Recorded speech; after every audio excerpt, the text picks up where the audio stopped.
Chapter 22. How I Began My Sea Adventure.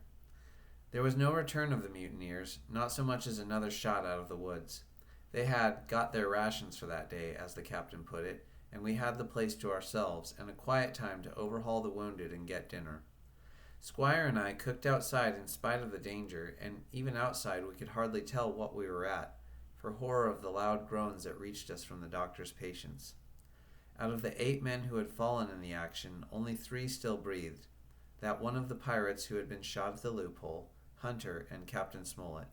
And of these the first 2 were as good as dead. The mutineer indeed died under the doctor's knife, and Hunter, do what we could, never recovered consciousness in this world. He lingered all day, breathing loudly like the old buccaneer at home in his apoplectic fit. But the bones of his chest had been crushed by the blow, and his skull fractured in falling. And sometime in the following night, without sign or sound, he went to his Maker. As for the captain, his wounds were grievous indeed, but not dangerous. No organ was fatally injured. Anderson's ball, for it was Job that had shot him first, had broken his shoulder blade and touched the lung, not badly. The second had only torn and displaced some muscles in the calf. He was sure to recover, the doctor said, but in the meantime and for weeks to come, he must not walk nor move his arm, nor so much as speak when he could help it. My own accidental cut across the knuckles was a flea bite. Dr. Livesey patched it up with plaster and pulled my ears for me into the bargain. After dinner, the squire and the doctor sat by the captain's side a while in consultation, and when they had talked to their heart's content, it being then a little past noon, the doctor took up his hat and pistols, girt on a cutlass, and put the chart in his pocket, and with a musket on his shoulder, crossed the palisade on the north side and set off briskly through the trees. Gray and I were sitting together at the far end of the blockhouse, to be out of earshot of our officers consulting, and Gray took his pipe out of his mouth and fairly forgot to put it back again, so thunderstruck he was at this occurrence. "Why, in the name of J.B. Jones," said he, "is Dr. Livesey mad?" "Why, no," said I, "he's about the last of this crew for that, I take it." "Well, shipmate," said Gray, "mad he may not be, but if he's not, you mark my words, I am." "I take it," replied I, "that the doctor has his idea, and if I am right, he's going now to see Ben Gunn." I was right, as appeared later, but in the meantime, the house being stifling hot, and the little patch of sand inside the palisade ablaze with midday sun, I began to get another thought into my head, which was not by any means so right. What I began to do was to envy the doctor, walking in the cool shadow of the woods with the birds about him and the pleasant smell of the pines, while I sat grilling with my clothes stuck to the hot resin and so much blood about me and so many poor dead bodies lying around that I took a disgust of the place that was almost as strong as fear. All the time I was washing out the blockhouse and then washing up the things from dinner, this disgust and envy kept growing stronger and stronger, till at last, being near the bread bag, and no one then observing me, I took the first step towards my escapade, and filled both pockets of my coat with biscuit. I was a fool, if you like, and certainly I was going to do a foolish, overbold act, but I was determined to do it with all the precautions in my power.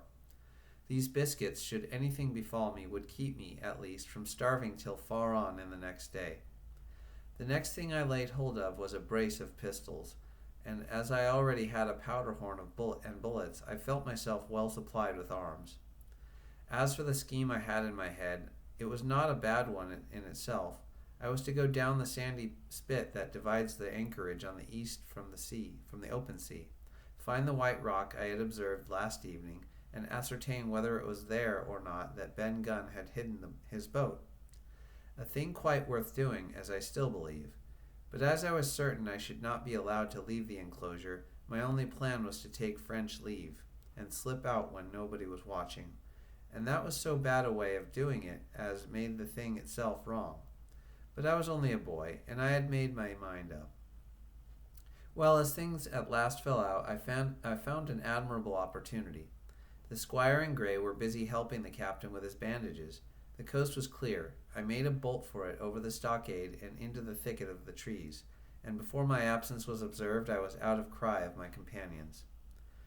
This was my second folly, far worse than the first, as I left but 2 sound men to guard the house. but like the first, it was a help towards saving all of us. I took my way straight for the east coast of the island, for I was determined to go down the seaside of the spit to avoid all chance of observation from the anchorage. It was already late in the afternoon, although still warm and sunny.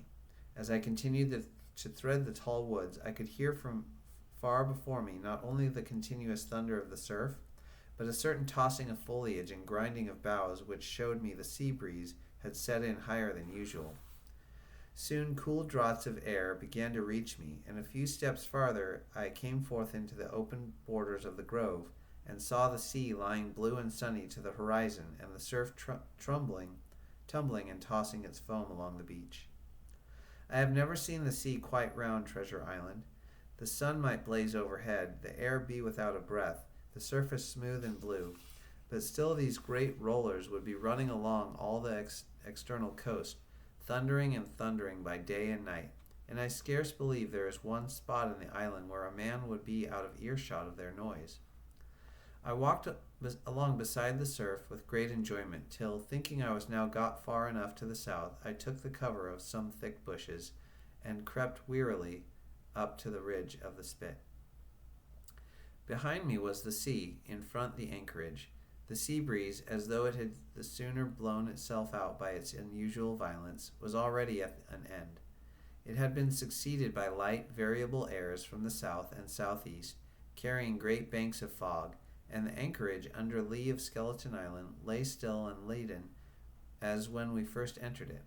The Hispaniola in that unbroken mirror was exactly portrayed from the truck to the waterline, the Jolly Roger hanging from her peak. Alongside lay one of the gigs, silver in the stern sheets. Him I could always recognize, while a couple of men were leaning over the stern bulwarks, one of them with a red cap, the very rogue that I had seen some hours before stride legs upon the palisade. Apparently they were talking and laughing, though at that distance, upwards of a mile, I could, of course, hear no word of what was said. All at once there began the most horrid, unearthly screaming, which at first startled me badly, though I soon remembered the voice of Captain Flint, and even thought I could make out the bird by her bright plumage as she sat perched upon her master's wrist. Soon after the jolly boat shoved off and pulled for shore, and the man with the red cap and his comrade went below by the cabin companion. Just about the same time the sun had gone down behind the spyglass, and as the fog was collecting rapidly, it began to grow dark in earnest. I saw I must lose no time if I were to find the boat that evening. The white rock, visible enough above the brush, was still some eighth of a mile further down the spit, and it took me a goodish while to get up with it, crawling often on all fours among the scrub. Night had almost come when I laid my hand on its rough sides. Right below it there was an exceedingly small hollow of green turf, hidden by banks and a thick underwood about knee-deep, that grew there very plentifully. And in the center of the dell, sure enough, a little tent of goatskins, like what the gypsies carry about with them in England. I dropped into the hollow, lifted the side of the tent, and there was Ben Gunn's boat. Homemade, if ever anything was homemade, a rude, lopsided framework of tough wood, and stretched upon that a covering of goatskin, with the hair inside. The thing was extremely small, even for me, and I could hardly imagine that it could have floated with a full-sized man.